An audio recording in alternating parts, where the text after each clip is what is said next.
কেউ পেটের দায়, কেউ পিঠের দায়।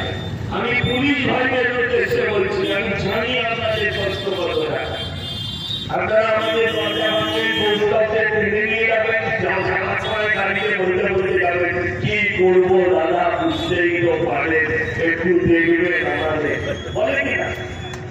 অর্জুন দাদাকে রোজ পুলিশ যায়, গিয়ে কি বলবো যেটা আপনি কাউকে বলেন না, একটু বলে দাদা কি করবো বোঝেন তো।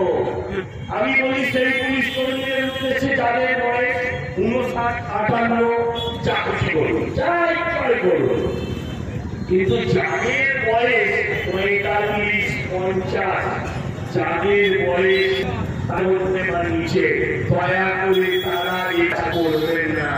জ্যোতিবাবু, বুদ্ধদেব বাবু সিপিএম চলে গেছে, মমতা ব্যানার্জি 26 সালে ঠিক এই সময় গ্রামের আগে প্রাক্তন বসিয়ে নিয়েছে, তখন কিন্তু আপনাদের কাছাতে আসবে না, তখন কিন্তু একটু মোকাবেলায় থাকবে, এই অর্জুন দ্বারাই এখানকার বন্ধুত্বে থাকবে। এ কথা আজকে বলে গেলাম, আপনারা আগামী দিন মিলিয়ে দেবেন। এই কথা বলে আবার যে আপনাদের আজকে আমি এই অঞ্চলের মানুষের কাছে থাকতে চাই, তাই আমি অনুরোধ করব যে এদেরকে বয়কট করুন, এদেরকে বর্জন করুন। এদের শেষের শুরু হয়ে গেছে।